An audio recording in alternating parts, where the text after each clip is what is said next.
Assalamualaikum warahmatullahi wabarakatuh. Perkenalkan, saya Dr. Leni Oktorina, MKes AIVOKA.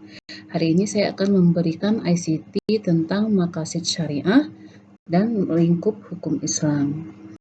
Nah, untuk pokok bahasanya kita akan membahas definisi dan tujuan syariat, definisi dan tujuan maqasid syariah, hubungan antara daruriyat, hajiyat, dan tahsiniyat, dan juga penjelasannya. Kemudian kita akan membahas konsep fikih. Nah, sebelumnya kita membahas kasus dulu ya. Ada seorang wanita, Nyonya A, usia 43 tahun, beliau seorang IRT, memiliki 5 anak yang sebagian besarnya itu masih kecil. Nyonya A ini dia mengurus ibunya berusia 78 tahun yang hanya bisa terbaring karena stroke dan tua. Nyonya A bertanya, apakah boleh sholat ibu saya di jamak karena saya merasa repot harus ganti pampers tiap kali ibu saya mau sholat. Nah, ada A menjawab tidak boleh karena bukan safar dan juga tidak hujan. Kemudian B menjawab boleh karena boleh menjamak jika dirasa keadaan memberatkan mukallaf ataupun orang lain yang diberatkan oleh mukallaf jika tidak dijamak. Nah, bagaimana pandangan adik-adik terhadap kasus ini dan jawaban yang diberikan. Nah, kemudian kita sekarang akan membahas tentang definisi syariat ya. Syariat itu dia berasal dari kata syar'a, artinya menjelaskan sesuatu.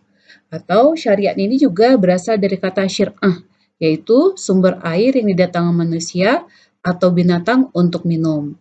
Nah, secara definisi, syariat itu adalah hukum-hukum Allah yang diturunkan untuk hamba-hambanya tentang urusan agama, baik berupa ibadah, baik sholat, puasa, zakat, haji, maupun muamalah, seperti jual beli, tentang nikah, dan waris. Apa dasar Al-Quran untuk tentang syariat ini? Dalam surat Al-Jasiyah ayat 18, Allah berfirman, kemudian kami jadikan kamu berada di atas suatu syariat atau peraturan atau hukum tentang urusan itu, agama, maka ikutilah syariat itu dan janganlah kamu ikuti hawa nafsu orang yang tidak mengetahui. Nah, apa sih tujuan umum adanya syariat Islam ini? Tujuannya itu sebenarnya untuk kemaslahatan manusia, dunia dan akhirat. Tujuannya untuk memberikan manfaat sebesar-besarnya kepada manusia dan menghindarkannya dari bahaya. Itu juga manfaat dunia dan akhirat dan juga menghindarkan dari bahaya dunia akhirat. Definisi maqasid syariah, maqasid itu mungkin kalau dalam bahasa Indonesia itu maksud ya. Nah, maqasid syariah itu adalah tujuan dari syariat itu, adalah tujuan dari hukum. Dengan kata lain, maqasid syariah itu adalah maslahat dan hikmah-hikmah yang menjadi tujuan ditetapkannya suatu syariat. Misalnya, hukum bagi orang yang membunuh adalah dibunuh. Apa sih tujuannya? Kok hukum bagi orang yang membunuh adalah dibunuh? Pertama, tujuannya itu adalah ketika seseorang membunuh, maka dia akan dibunuh. Maka ketika orang lain juga memiliki niat atau rencana untuk melakukan pembunuhan, dia akan berpikir 1000 kali. Karena ketika dia membunuh dan itu ketahuan, maka hukumannya dia adalah dibunuh. Dan itu akan menurunkan niat-niat dan keinginan orang-orang yang berniat ingin membunuh. Kemudian misalnya tujuan lainnya itu adalah agar menghilangkan dendam dari ahli waris dari orang yang terbunuh. Atau misalnya maqasid syariah dari ditetapkannya hukum potong tangan. Nah, di situ tujuannya juga sama kayak hukum dibunuh bagi pembunuh, agar orang yang berencana untuk melakukan pencurian dia juga akan berpikir 1000 kali untuk melakukan pencurian karena jika ketahuan maka tangannya akan dipotong. Itu maksud dari maqasid syariah ya. Nah, kemudian syariah. Puncak penggunaan maslahat sebagai prinsip dan metode penalaran usul fikih dilakukan oleh Abu Ishaq Asy-Syatibi Al-Garnati tahun 750 Hijriah atau 1388 Masehi. Nah, maslahat itu sendiri apa? Maslahat itu artinya mendatangkan kebaikan, keselamatan, atau faedah. Nah, jadi beliau berupaya mengaitkan maslahat atau faedah dengan maqasid syariah dan menjadikan maqasid syariah ini sebagai salah satu syarat untuk kebolehan berijtihad. Nah, selain Abu Ishaq ini, sebenarnya beberapa sahabat telah melakukan ijtihad berdasarkan maslahat. Misalnya Umar bin Khattab. Umar bin Khattab pernah menetapkan tidak melakukan hukuman potong tangan bagi pencuri di masa paceklik. Karena saat itu masa paceklik dan keadaan begitu besar memungkinkan orang-orang melakukan pencurian karena kelaparan. Jadi Umar tidak menetapkan hukum potong tangan. Kemudian Umar juga pernah tidak memberikan sedekah pada 2 orang mu'alaf, di mana 2 mu'alaf ini mendapatkan sedekah di masa Nabi dan Abu Bakar. Jadi mu'alaf itu kan orang yang artinya yang dibujuk hatinya. Jadi dibujuk hatinya agar tetap dalam Islam dan tidak keluar dari Islam. Nah, ketika di masa Umar, 2 orang ini datang, Umar berkata, sekarang Islam sudah kuat dan orang yang masuk Islam itu sudah banyak. Maka kalian tidak perlu lagi dibujuk hatinya. Kalau kalian mau tetap dalam Islam, maka kalian tetap dalam Islam. Kalau kalian mau keluar dari Islam, maka pedang menunggu kalian gitu. Karena hukum bagi orang yang keluar dari Islam adalah kematian ya. Kemudian tidak membagikan harta rampasan perang kepada tentara Islam, tetapi Umar mengembalikan tanah-tanah itu ke pemilik asal untuk dikelola, kemudian Umar mengambil pajaknya. Nah, sebelumnya di masa Rasulullah dan masa Abu Bakar, harta rampasan perang itu 1/5 diberikan pada Allah dan Rasulnya, itu berupa diberikan kepada orang-orang fakir miskin. Sementara 4/5-nya lagi dibagikan pada tentara. Tapi Umar kemudian melihat bahwa maslahatnya lebih kecil jika lahan-lahan itu diberikan kepada tentara. Karena tentara itu ketika diberikan tanah-tanah produktif, mereka akan pergi berperang, sehingga tanah itu tidak ada yang mengelola, jadinya menjadi tanah yang tidak produktif. Sehingga Umar mengambil kebijakan untuk tanah-tanah dikembalikan pemilik asalnya dan harus dikelola. Kemudian dari hasil tanah-tanah itu diambil pajaknya. Jadi karena pajak ini bisa terus-menerus didapatkan oleh umat Islam dan bisa digunakan untuk kesejahteraan umat Islam. Itu contoh maqasid syariah yang dilakukan oleh Umar. Kemudian bin Jabal. Rasulullah pernah berkata kepada Muaz ketika mengutusnya ke Yaman, ambillah biji-bijian dari biji-bijian, kambing dari kambing, onta dari onta, dan sapi dari sapi. Jadi Rasulullah mengutus Muaz untuk mengambil zakat. Jadi kalau memang dari biji, misalnya gandum, berarti zakatnya berupa gandum. Atau misalnya dia memiliki peternakan kambing, maka zakatnya berupa kambing. Tapi ketika Muaz sampai di Yaman, Muaz berkata, bawalah kemari barang-barang berupa khamis, suatu nama pakaian, atau pakaian lainnya sebagai zakat untuk mengganti gandum dan jagung. Hal itu lebih mudah bagi kalian dan lebih baik bagi para sahabat Rasulullah SAW di Madinah.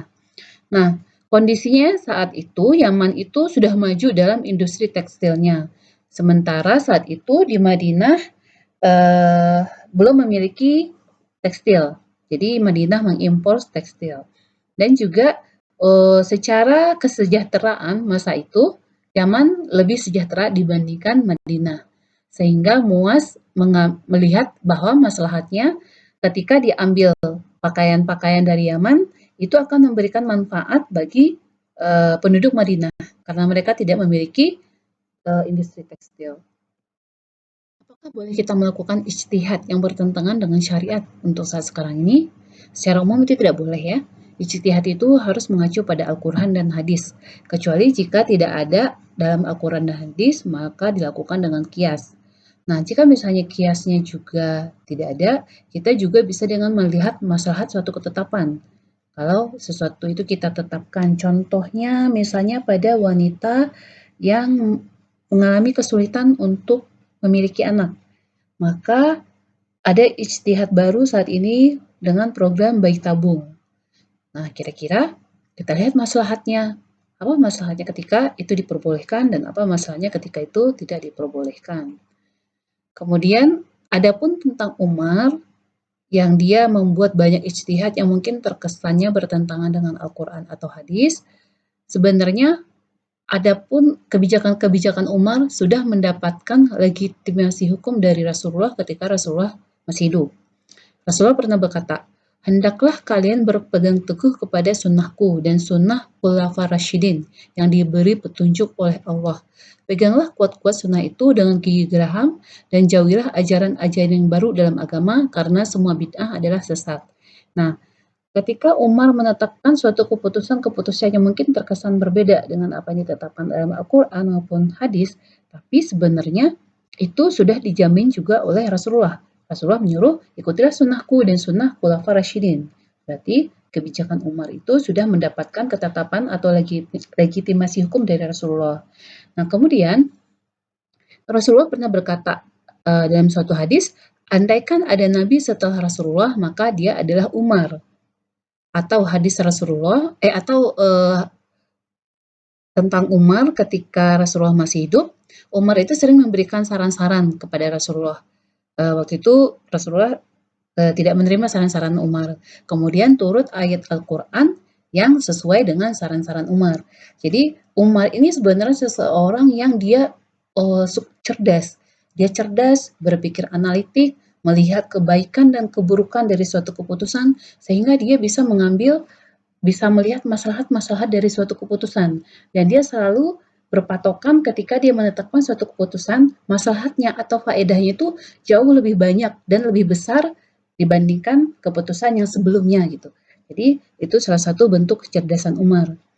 Kemudian adapun Muaz, dia melakukan itu ketika Rasulullah masih hidup, sehingga Rasulullah bisa membenarkan atau menyalahkan ijtihad yang dilakukan oleh Muaz. Kebetulan dalam hal penarikan zakat berupa pakaian ini tidak ada referensi yang mengatakan Rasulullah menegur Muaz. Berarti Rasulullah menerima atau membenarkan keputusan ijtihad Muaz. Perlu memahami maslahat dalam maqasid syariah ini, diharapkan muslim itu tidak terjebak pemahaman fikih secara literal, sehingga membuat hukum syariat itu terasa sempit bagi manusia. Misalnya contoh tentang hadis zakat biji dengan biji. Dalam buku Isoqorrawi, Fikih Maqasid Syariah, beliau menceritakan orang-orang kaya di Mesir memberikan zakat berupa gandum ataupun kurma. Nah, banyak orang-orang kaya itu mereka membeli kurma seharga 50 mata uang Mesir apa ya. Nah, banyak orang-orang miskin di sana tidak terlalu memerlukan kurma, mereka lebih membutuhkan uang. Sehingga mereka menjual kurma mereka dengan harga 30. Sehingga mereka memiliki selisih harga 20 gitu. Andaikan orang-orang kaya itu memberikan zakatnya berupa uang kepada orang-orang miskin, itu akan memberikan maslahat lebih banyak. Atau misalnya ada orang-orang kaya yang memberikan zakatnya berupa gandum, sementara masyarakat sudah terbiasa membeli roti, bukan membuat lagi gandum secara manual. Ataupun jika misalnya mereka membuat gandum roti secara manual, mereka juga akan membutuhkan bahan-bahan lain dalam pembuatan rotinya. Sementara bisa jadi mereka tidak memiliki uang untuk membeli bahan-bahan tersebut. Nah, mungkin akan lebih praktis dan akan lebih banyak maslahatnya ketika orang-orang kaya tersebut memberikan zakat berupa uang. Nah, kemudian dalam melihat hilal, sebagian berpendapat wajib dengan ruqyah dan mereka menolak hisab, terutama dalam penetapan Ramadan dan Idul Fitri. Kalau kita melihat di zaman Nabi, di saat itu masyarakat Arab adalah masyarakat yang ummi. Mereka tidak mengerti membaca, tidak mengerti menulis, dan pengetahuan mereka belum maju saat itu. Dan mereka belum memiliki ilmu hisab yang mumpuni.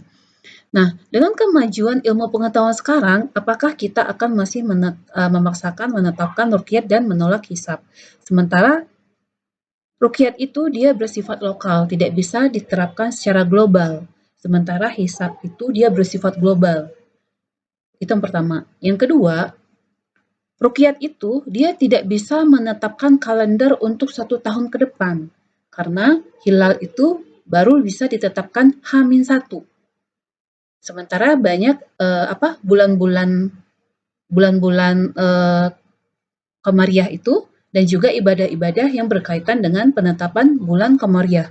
Maka dia akan lebih baik menggunakan sistem hisab. Kemudian juga dengan kita menggunakan sistem hisab, itu akan membuat penyatuan umat Islam secara global, sehingga tidak terjadi seperti sekarang ini. Ada yang sebagian di dalam satu wilayah, ada yang puasa tanggal 1, kemudian ada yang puasa tanggal 2, bahkan ada yang lebih parah lagi, ada yang puasa tanggal 3, tanggal 4, karena mereka tidak memiliki pengetahuan yang mumpuni. Mereka mengambil secara literal mereka Idul Fitri jika melihat bulan. Ada di beberapa provinsi, kalau bulan belum terlihat, padahal sudah 31 hari, mereka masih puasa, 32 hari, mereka masih puasa, karena belum melihat bulan. Padahal, secara ilmu, bulan Qamariah itu terdiri dari 29,5 hari. Maka kemungkinannya, bulan Qamariah itu adalah 29 hari, atau 30 hari, atau 29 hari, atau 30 hari. Nggak pernah bulan Qamariah itu 31, 32, 33. Makanya ilmu itu penting gitu, dan kita tidak terjebak kepada hadis secara literal.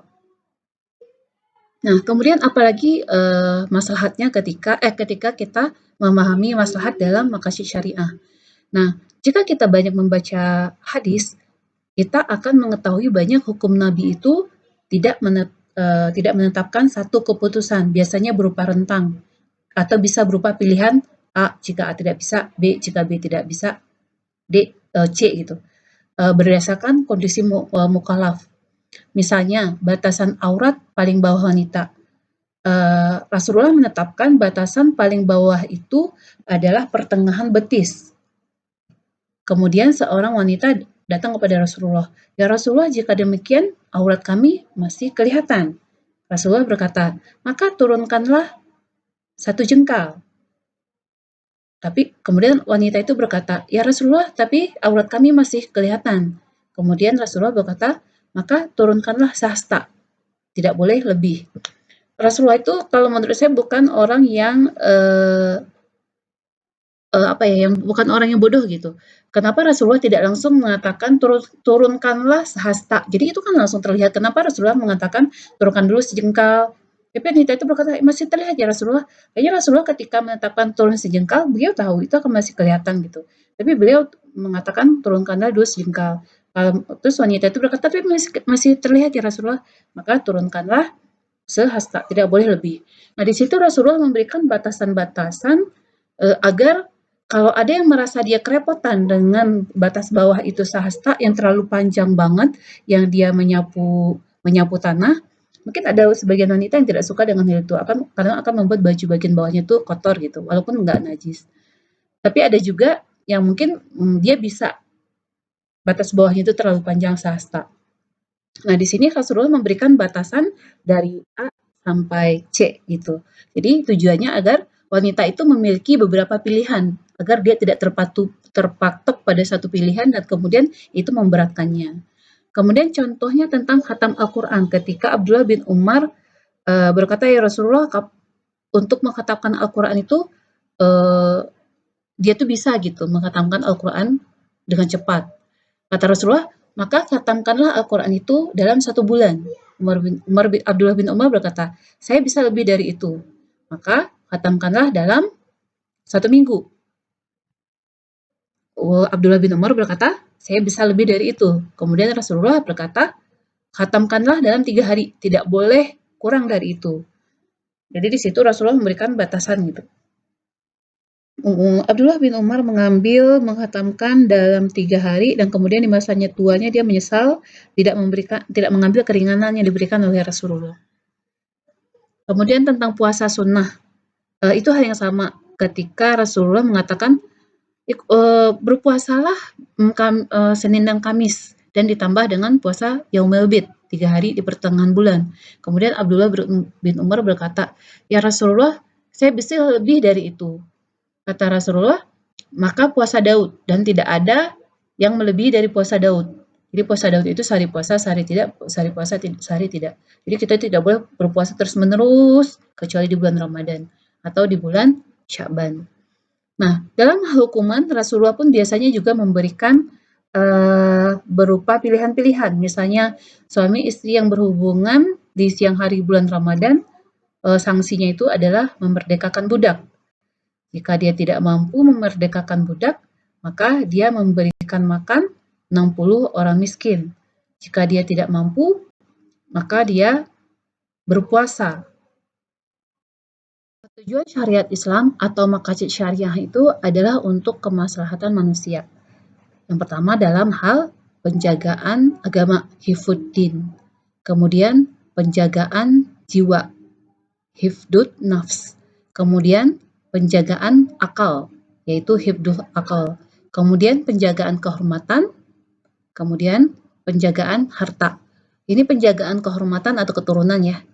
Nah, dasar hukumnya adalah Allah menghendaki kemudahan bagimu, tidak menghendaki kesukaran bagimu.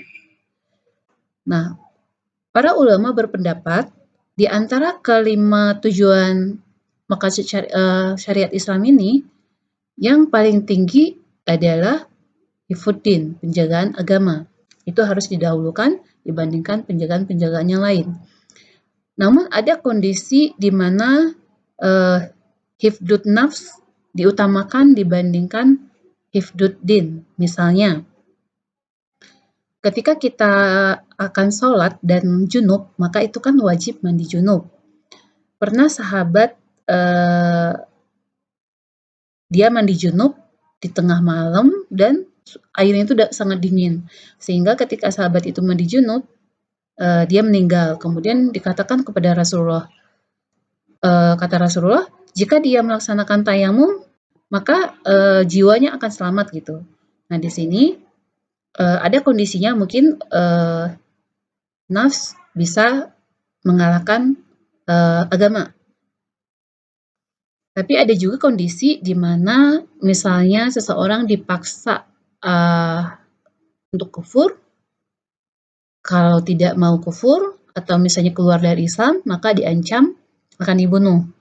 Nah, di situ dia diperbolehkan berbohong untuk menyelamatkan nyawanya. Di mana sebenarnya dalam Islam berbohong itu kan tidak diperbolehkan. Tapi untuk menjaga nyawanya, dia dibolehkan berbohong, tapi sebenarnya di dalam hatinya dia masih tetap beriman. Perlu menetapkan hukum atau ijtihad. Kelima unsur tadi dibedakan menjadi 3 tingkatan. Jadi apa saja sih tingkatan maqasid syariah itu? Yang pertama adalah daruriyat, yang kedua hajiyat, keempat tahsiniyat atau tahsiniyah. Nah, daruriyah atau darurat itu merupakan tingkatan primer. Dia harus ada untuk tegaknya kehidupan manusia atau dia bersifat mutlak. Apabila daruriyat ini tidak terpenuhi, itu dia bisa akan menyebabkan kehidupan manusia itu jadi terancam atau cedera baik di dunia maupun di akhirat. Nanti akan kita bahas satu-satu ya. Kemudian hajiyat. Hajiyat ini dia bersifat sekunder. Dia bersifat memberikan kemudahan serta menghilangkan kesukaran atau kesulitan. Jika hajiyat ini tidak terwujud, dia tidak sampai mengancam keselamatan manusia, namun akan membuat manusia mengalami kesulitan. Yang ketiga adalah tahsiniyah. Tahsiniyah itu dia kebutuhan bersifat tersier. Itu membuat kehidupan manusia jadi lebih mudah, lebih nyaman, lebih lapang, dan juga tahsiniyat ini berkaitan untuk mewujudkan etika dan akhlakul karimah. Nah, ketika tahsiniyat ini tidak terpenuhi, dia juga tidak mengancam eksistensi manusia. Dan tidak pula menimbulkan kesulitan karena dia bersifat tersier. Akan membahas contoh daruriyat dari segi agama, jiwa, akal, harta, keturunan, atau kehormatan. Misalnya dari segi agama, apa yang bersifat daruriyat? Itu biasanya yang bersifat wajib atau yang bersifat wajib dan haram. Nah, misalnya sholat dia bersifat wajib. Zakat, puasa, haji bagi yang mampu dia bersifat wajib. Atau untuk rukun iman, jadi kita wajib beriman Allah sebagai satu-satunya Tuhan. Itu dia bersifat daruriyat. Karena misalnya kita tidak mengimanin Allah sebagai Tuhan, tapi kita melakukan perbuatan baik, itu tetap akan mengancam akhirat kita. karena kita tidak mengimani Allah, nanti di akhirat kita akan masuk surganya siapa? Sementara syarat untuk masuk surga Allah adalah yang pertama kali itu adalah beriman Allah sebagai satu-satunya Tuhan. Nah, kemudian ada bentuk daruriyat mengenai agama ini yang dia bersifat memelihara. Misalnya, tadi kita lihat yang pertama itu adalah beriman bahwa Allah satu-satunya Tuhan. Maka dalam bentuk pemeliharaan adalah misalnya orang yang murtad hukumannya adalah dibunuh. Jadi tujuannya agar dia tidak keluar dari Islam, agar ketika di akhirat dia selamat dari api neraka dan dia bisa masuk ke surga. Kemudian untuk contoh daruriyat dalam hal jiwa, misalnya kita bisa hidup jika kita makan. Untuk kita bisa makan, kita butuh uang untuk beli makanan. Untuk kita bisa dapat uang, maka kita harus mencari nafkah. Maka mencari nafkah ini menjadi wajib. Nah, kemudian dalam hal jiwa ini dalam hal pemeliharaan, misalnya pembunuhan. Agar tidak terjadi pembunuhan, maka diterapkan hukum kisos. Siapa yang membunuh, maka hukumannya adalah dibunuh atau dia membayar diat kepada ahli waris. Kemudian daruriyat dalam hal akal. Dalam hal akal, dalam kita menjalankan agama ini, kita butuh ilmunya. Misalnya dalam hal sholat, kita butuh ilmunya kan, berapa rakaat, kapan dilaksanakan, dan sebagainya. Nah, kita butuh ilmunya untuk memenuhi daruriyat akal. Maka kita dituntut untuk menuntut ilmu. Nah, kemudian akal ini dia juga bisa hilang atau bisa terganggu. Misalnya ketika kita minum alkohol. Banyak orang-orang minum alkohol kesadarannya tidak baik. Kadang ada orang ketika dia mabuk, dia membunuh, ketika dia mabuk dia memperkosa atau merusak barang atau menyakiti orang lain, sehingga syariat menetapkan khamar itu haram. Kemudian dalam hal harta, dalam menjaga harta, syariat menetapkan dalam hal harta biasanya kan manusia membutuhkan uang atau harta untuk dia bisa memenuhi kebutuhan-kebutuhan primer, sekunder, atau tersier. Nah, dalam hal harta ini syariat menjaga agar kita mendapatkan harta yang halal melalui jual beli, transaksi, pinjam meminjam. Maka akan lahirlah hukum-hukum syariat yang berkaitan dengan transaksi. Nah, dalam bentuk penjagaan harta ini, agar muslim itu tidak mendapatkan harta dari sesuatu yang haram, maka syariat mengharamkan pencurian. Dan agar pencurian tidak terjadi, syariat menetapkan hukum potong tangan bagi pencuri dengan nilai di atas setengah dinar. Kemudian syariat mengharamkan riba. Nah, kemudian dalam penjagaan keturunan dan atau kehormatan. Dalam penjagaan keturunan atau kehormatan, syariat menetapkan pernikahan. Kenapa?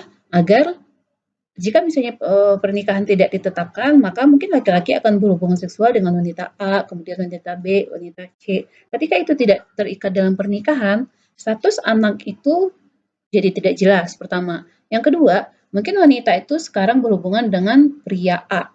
Kalau udah putus dia dengan pria A, mungkin nanti dia dengan pria B, atau mungkin nanti dia dengan pria C. Kadang ada wanita dalam 1 bulan berhubungan dengan beberapa laki-laki dan ketika dia hamil, dia bingung anaknya anak siapa gitu. Maka syariat menetapkan adanya hukum pernikahan. Jadi status anak itu jelas, siapa ayahnya, siapa ibunya, dan siapa mahram-mahramnya, orang-orang yang haram dia nikahi. Nah, kemudian untuk menjaga keturunan ini, syariat menetapkan dilarang perzinahan, dilarang adanya aborsi.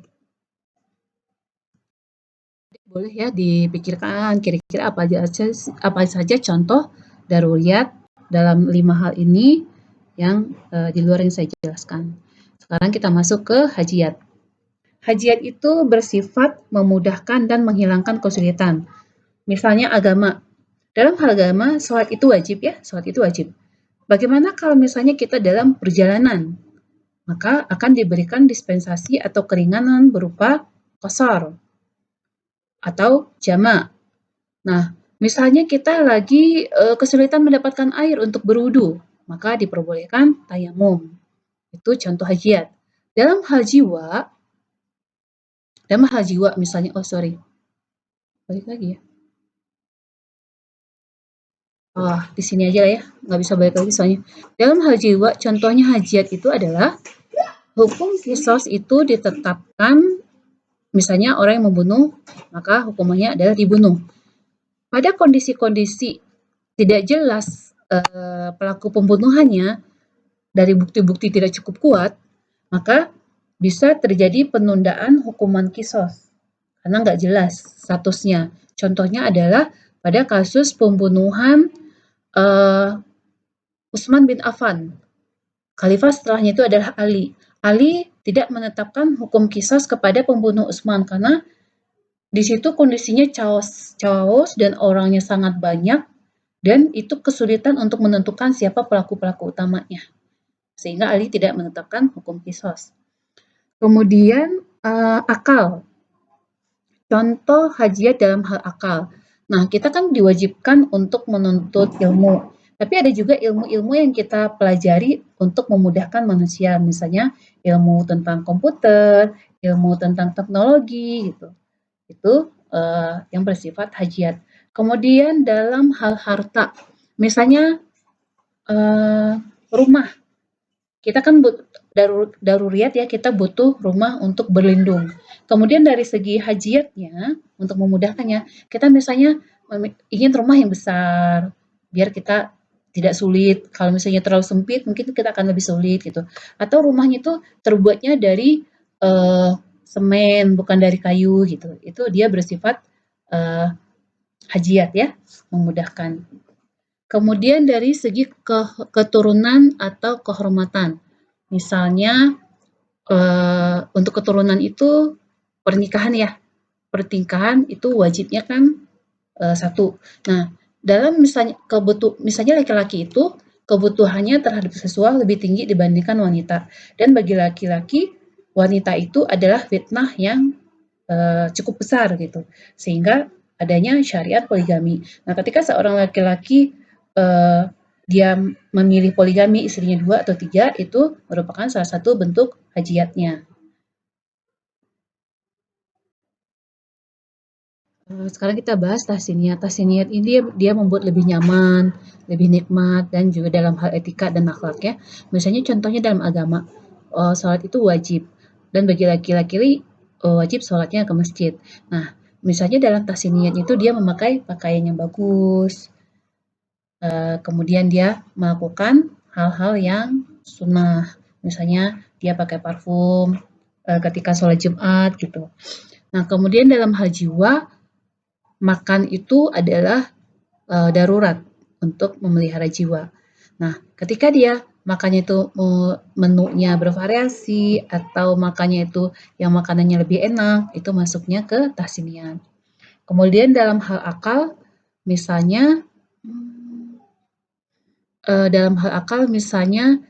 kita belajar. Kita belajar itu sebenarnya bisa dengan kita membaca buku,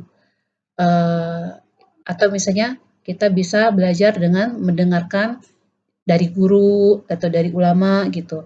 Nah, tapi dalam hal tahsiniyatnya mungkin kita belajarnya itu menggunakan fasilitas laptop atau kita belajar itu menggunakan fasilitas HP, itu bersifat tahsiniyat ya.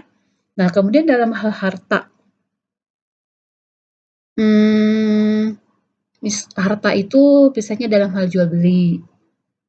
Nah, dalam tahsiniyat itu contohnya dalam jual beli itu misalnya kita belinya dengan sistem pemesanan. Terus juga ketika dalam sistem pemesanan itu kita menetapkan syarat-syarat tertentu. Misalnya saya pengen mejanya bentuknya begini, bahannya ini, gitu-gitu, itu termasuk ke tahsiniyat ya. Nah, kemudian dalam penjagaan keturunan kehormatan, contohnya kan pernikahan ya. Pernikahan itu misalnya dia wajib, untuk tahsiniyatnya biar dia lebih nyaman itu misalnya kita melakukan resepsi dengan mengundang banyak orang gitu. Itu dia bersifat tahsiniyat. Adik-adik nanti sebutkan contoh-contoh tahsiniyat yang lain. Nah, apa hubungan daruriyat, hajiat, tahsiniyat? Darurat itu dia merupakan yang primer, elementer, fundamental. Sementara hajiat dia sekunder, atau suplementer, tahsiniyat dia bersifat tersier, komplementer. Nah, daruriyat ini dia adalah pokok dan landasan bagi hajiat dan tahsiniyat. Nah, ketika darurat ini nggak ada, hajiat, tahsiniyat jadi tidak bermanfaat. Misalnya, kalau kita sudah meninggal, maka dalam hajiat, tahsiniyat jadi tidak berguna lagi gitu. Atau misalnya ketika kita bukan muslim, hajiat dan tahsiniyat itu jadi tidak bermanfaat. Nah, keberadaan darurat ini dia tidak tergantung dari hajiat dan tahsiniyat. Darurat ini tetap ada walaupun tidak terwujudnya hajiat atau tahsiniyat, tapi dia jadi tidak sempurna.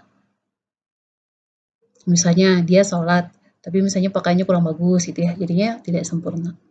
Nah, untuk kesempurnaan daruriyat, sebaiknya hajiat dan tahsiniyat ini dipelihara juga, sehingga daruriyatnya juga jadi lebih baik. Akan membahas kaidah-kaidah fikih. Kaidah pertama yaitu semua urusan tergantung pada niatnya. Misalnya adik-adik biasanya nggak sholat, Kemudian adik-adik melakukan sholat zuhur di kampus karena malu sama temannya. Berarti adik-adik sholatnya niatnya karena manusia, bukan karena Allah. Kemudian kaidah yang kedua, keyakinan tidak dapat dihilangkan oleh keraguan. Yang pertama, hukum ini nanti ada hukuman turunannya ya, ada 5. Yang pertama, keadaan semula tidak diubah oleh keadaan yang berikutnya. Misalnya, adik-adik wudu, kemudian adik-adik ragu, wudunya udah batal apa belum ya? Misalnya adik-adik wudu untuk sholat maghrib, kemudian pas mau sholat isya, adik-adik bingung wudunya udah batal atau belum. Adik-adik ragu, maka itu status wudunya masih ada. Kecuali adik-adik yakin memang wudunya itu sudah batal. Misalnya adik-adik ingat, oh ya saya udah kentut, terus saya udah kencing gitu. Berarti itu memang sudah batal ya wudunya. Tapi kalau misalnya masih ragu, udah batal belum ya? Maka itu statusnya belum batal. Kemudian yang kedua, hukum asal adalah bebasnya seseorang dari tanggung jawab. Misalnya, seorang ayah dia akan bertanggung jawab untuk menafkahi anaknya. Nah, kalau misalnya dia memang belum memiliki anak, maka dia tidak harus menafkahi anaknya. Terus juga seorang suami dia wajib menafkahi istrinya. Kalau dia belum menikah, berarti dia bebas dari tanggung jawab karena memang dia belum menikah. Nah, barang siapa yang merasa ragu apakah ia telah melakukan sesuatu atau belum, pada dasarnya dia belum melakukan. Misalnya, adik-adik lagi sholat, terus adik-adik ragu sudah baca Al-Fatihah atau belum ya? Sementara Al-Fatihah itu adalah wajib dalam sholat. Nah, adik-adik ragu nih, udah baca atau belum? Maka itu statusnya adik-adik belum membaca. Kemudian yang keempat adalah dasar segala sesuatu diperbolehkan kecuali ada dalil yang melarangnya. Nah, dalam hal muamalah, semuanya itu diperbolehkan kecuali ada dalil yang melarang. Misalnya riba, transaksi jual beli itu halal ya. Kemudian yang dilarang adalah riba. Ketika misalnya tidak ada pelarangan riba, maka sebenarnya itu boleh. Tapi setelah ada dalil memang itu dilarang, maka itu tidak boleh. Hukum dasar ibadah adalah tidak boleh, kecuali ada dalil yang memerintahkannya. Jadi kalau berbanding terbalik dengan muamalah pada dasarnya apapun boleh, kecuali ada dalil yang melarang. Berbanding terbalik dengan ibadah pada dasarnya semuanya itu tidak boleh, kecuali ada dalil yang memerintahkannya.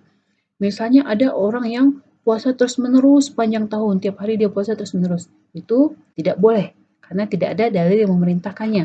Tapi kalau misalnya kita hari ini puasa, besok tidak, hari ini puasa, besok tidak, itu boleh. Karena memang ada dalil yang membolehkan puasa Daud selang sehari. Kemudian prinsip atau kaidah ketiga adalah kesulitan itu dapat membawa kemudahan. Nah, prinsip yang pertama, apabila sempit atau sulit, maka akan menjadi luas atau mudah. Misalnya, adik-adik, sebentar. Misalnya yang pertama itu adik-adik mau wudhu, tapi ternyata air tidak ada. Maka adik-adik dimudahkan dengan diperbolehkannya tayamum. Yang kedua, apabila yang asli itu sulit dilakukan, maka berpindah kepada penggantinya. Misalnya, sholat itu dilaksanakan dengan berdiri. Tapi ketika misalnya kita sakit dan tidak bisa berdiri, maka boleh sholat sambil duduk, boleh sholat sambil berbaring. Ya. Kemudian yang ketiga, jika sesuatu tidak bisa dihindari, maka dimaafkan. Misalnya, ada yang darah yang menempel pada pakaian dan sulit dihilangkan, maka itu boleh. Atau misalnya kita luka kemudian sudah diobatin, tapi suka masih keluar darahnya dari tempat luka tersebut, sementara kita mau sholat, maka itu dimaafkan. Yang keempat, keringanan itu tidak boleh yang berkaitan dengan kemaksiatan. Apa contohnya ya? Keringanan yang tidak boleh kemaksiatan. Nanti coba adik-adik cari ya. Yang keempat, madarat atau bahaya dapat dihilangkan. Untuk yang kaidah keempat ini akan kita bahas di slide selanjutnya. Kemudian yang kelima, adat atau tradisi yang baik dapat dijadikan acuan hukum. Kaidah selanjutnya yaitu madarat atau bahaya dapat dihilangkan. Ini ada turunannya. Yang pertama, kesulitan itu harus dihilangkan. Misalnya contohnya itikaf, misalnya ada itikaf terus sholat malam itu misalnya 1 juz. Nah, terus ternyata kita mengikuti itu sambil terkantuk-kantuk gitu. Nah, itu kita boleh tidak melanjutkan sholat malamnya dan kemudian kita tidur. Kemudian yang kedua, kesulitan akan memberikan kemudahan. Misalnya, wanita yang sudah tua, dia tidak mampu lagi untuk melakukan puasa, sehingga dia menjalankan puasa itu dengan kondisi berat gitu. Sehingga pada orang-orang yang sudah tua yang tidak mampu untuk melakukan puasa, maka dia boleh membayar fidyah. Yang ketiga, bahaya itu harus dihilangkan. Misalnya, ada pemuda yang melakukan balap di jalanan raya gitu. Balap di jalan raya, maka polisi boleh menangkap orang tersebut. Kemudian bahaya itu tidak dapat dihilangkan dengan bahaya lain. Misalnya demonstrasi gitu ya, demonstrasi itu kan terkadang mengganggu kelancaran lalu lintas. Nah, misalnya polisi itu nggak pengen atau pengen membubarkan demonstrasi itu dengan menyusupkan intel-intel dan kemudian memprovokasi massa sehingga timbul chaos. Itu sebaiknya tidak ya. Itu menghilangkan bahaya dengan bahaya yang lain. Kemudian dalam keadaan darurat boleh melakukan yang dilarang agama. Misalnya seseorang yang ketika dia kelaparan, dia tidak memiliki uang, tidak memiliki makanan, terus dia nemu bangkai gitu. Sementara bangkai itu haram. Nah, dalam kondisi darurat seperti itu, dia boleh memakan bangkai tersebut. Kemudian kebutuhan itu menduduki kedudukan darurat. Nah, ya contohnya seperti yang tadi ya, makan itu kan kebutuhan primer. Ketika dia tidak makan, maka dia akan mati. Sehingga makan itu bagi dia itu menjadi kedudukan darurat. Sehingga yang tadinya haram bisa berubah menjadi halal. Misalnya dia makan bangkai. Yang ketujuh, diperbolehkan menggunakan sesuatu karena darurat atau kebutuhan mendesak hanya diperbolehkan sekedar untuk menutupi kebutuhan yang mendesak tersebut. Nah, misalnya dia terdampar di misalnya tadi yang bangkai itu ya, dia halal karena dia lapar. Tapi dia makan bangkainya itu banyak gitu, misalnya makan sampai 2 kilo, itu banyak banget ya. Nah, itu tidak boleh. Jadi dia boleh makan sekedar menghilangkan kebutuhannya, laparnya saat itu. Nah, kemudian memilih bahaya yang paling ringan. Misalnya, contohnya ini benar dan tidaknya ya. Misalnya zina. Zina itu haram ya, dan itu jelas keharamannya. Kemudian ada onani. Onani itu juga haram. Tapi zina dibandingkan onani, zina itu dosa besar, sementara onani itu dosa kecil. Ketika ada kondisi yang ketika pilihannya itu antara kita hanya berzina atau onani, maka ambillah yang dosanya lebih kecil. Hal ini pernah ditanyakan pada Abdullah bin Abbas, bagaimana pandangannya tentang onani. Abdullah bin Abbas mengatakan itu lebih ringan. Nah, jika ada kondisi, sebenarnya mungkin ada contoh-contoh lainnya, cuma saya belum kepikiran. Jadi saya ngasihnya contohnya seperti itu. Yang kesembilan, menghindarkan kerusakan atau bahaya harus didahulukan daripada mengambil manfaat atau maslahat. Ini misalnya kalau kita berbohong itu kan dosa ya, nggak boleh. Nah, tapi ada kondisi mungkin berbohong itu lebih maslahat untuk menghindarkan bahaya yang lebih besar. Misalnya, ada seseorang yang dia akan dibunuh. Kemudian tanya, mana si A gitu. Nah, kemudian kita bilang, kita nggak tahu. Kita bilang kita nggak tahu. Tapi sebenarnya kita tahu gitu. Jadi kita menghindarkan bahaya untuk lebih didahulukan daripada mengambil maslahat atau manfaat. Terus juga contoh saya ralat lagi ya, contoh memilih bahaya yang paling ringan. Misalnya kondisinya kita sebagai dokter itu pilihannya antara menyelamatkan ibu atau menyelamatkan janin. Pilihannya hanya dua itu. Maka kita ambil yang bahayanya yang paling ringan. Misalnya ketika kita menyelamatkan ibu, itu bahayanya lebih ringan dibandingkan kita menyelamatkan janin. Karena ketika seorang ibu yang meninggal, mungkin di rumah dia memiliki anak-anak kecil yang lain yang harus dia urus. Terus juga ketika istri yang ini suaminya juga masih memiliki istri, masih memiliki pendamping hidup gitu. Tapi ketika kita selamatkan bayinya, nanti sementara ibunya nggak ada gitu. Maka nanti mungkin keluarganya akan kerepotan siapa yang akan mengurus janin itu. Sementara bapak ini harus bekerja untuk mencari nafkah. Kemudian juga ada anak-anak yang lain yang juga jadi terbengkalai karena dengan tidak adanya ibu. Kemudian saya kasih contoh 10. Memperhatikan kepentingan orang banyak harus didahulukan dari memenuhi kepentingan seseorang. Misalnya, pemerintah ingin membangun jalan atau ingin membangun jembatan. Ada satu rumah yang pas dia di tengah-tengah dan dia tidak mau menjual tanahnya. Ada kondisi-kondisi yang memang pemerintah bisa memaksa mengambil paksa lahan tersebut untuk kepentingan umum.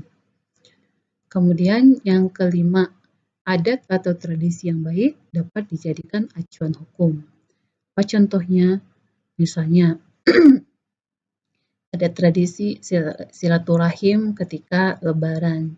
Sebenarnya itu tidak wajib ya, tapi karena itu tradisi yang baik, maka itu bisa diperbolehkan. Kasus yang awal disampaikan pada kuliah ini berdasarkan maqasid syariah, bagaimana kondisinya ketika seorang ibu rumah tangga memiliki banyak anak dan memiliki ibu tua yang terbaring kena stroke, sehingga untuk sholat harus diganti pampasnya. Apakah boleh dijamak sholatnya atau tidak? Dari Ibnu Abbas, Rasulullah pernah menjamak salat zuhur dan asar, maghrib dan isya di Madinah, bukan karena ketakutan dan bukan pula karena hujan. Aku tanyakan kepada Ibnu Abbas, mengapa beliau melakukan hal itu? Ibnu Abbas menjawab, beliau ingin supaya tidak memberatkan umatnya. Ini hadis riwayat Muslim. Nah, di sini kita melihat bahwa Rasulullah pernah menjamak sholat tanpa alasan. Tujuannya adalah agar nantinya ketika umat-umat Rasulullah ini mengalami kesulitan untuk melaksanakan sholat pada waktunya dan akan lebih ringan baginya ketika dia menjamak sholatnya, maka itu diperbolehkan. Contoh kasusnya adalah ibu tadi. Sebagai ibu rumah tangga mengurus anak, mengurus rumah, terus juga dengan ibu yang kondisi sakit itu sebenarnya tidak mudah. Mungkin akan membuat ibu-ibu rumah tangga itu akan capek secara fisik dan secara psikis. Agar tidak terlalu memberatkan kejiwaan ibu tersebut, mungkin jika itu dilakukan hanya dalam seminggu, sebulan masih oke. Tapi kalau itu dijalankan bertahun-tahun itu akan menyebabkan ibu itu akan mengalami kelelahan, baik fisik maupun psikis. Sementara agama tidak menginginkan agama itu menjadi memberat atau menyulitkan seseorang. Sehingga ibu tersebut dia bisa mengambil rukhsah atau keringanan ini. Dia bisa ibunya itu sholat jamak. Misalnya sebelum sholat subuh diganti pampersnya, kemudian nanti jam 5 sore diganti lagi pampersnya, kemudian ibunya sholat zuhur dan asar di jamak. Ketika jam 5, tidak lama setelah itu dia kan akan masuk waktu maghrib. Kemudian dilakukan sholat maghrib dan isya dengan dijamak takdim di awal waktu. Sementara tadi zuhur dan asarnya dilakukan jamak takhir di akhir-akhir waktu, yaitu di waktu asar. Nah, kemudian Syekhul Ibnu Taimiyah pernah berkata, kasar itu sebabnya karena safar secara khusus. Jadi kalau kasar itu hanya safar aja ya, tidak boleh dilakukan pada kondisi selain safar. Adapun menjamak sholat sebabnya karena ada uzur berupa kebutuhan. Apabila seseorang membutuhkan, maka ia menjamak, baik pada safar yang pendek, maupun safar yang panjang, maupun dalam kondisi perang, maupun kondisi hujan, atau sebab lainnya, atau karena sakit, dan sebab lainnya. Karena maksud dari pensyariatan jamak ini adalah mengangkat kesulitan. Jadi kesimpulannya bahwa alasan membolehkan jamak itu lebih banyak. Sementara kalau kasar hanya safar. Nah, untuk nice to know untuk pengetahuan buat adik-adik, berapa sih jarak safar minimal yang boleh mengkasar sholat? Hadis dari Anas bin Malik radhiyallahu anhu berkata, Rasulullah SAW pergi berjarak 3 mil atau farsah. Maka beliau SAW mengkosor salat. Beliau sholat 2 rakaat. Hadis riwayat Muslim. Ini adalah referensi yang diambil untuk materi ini.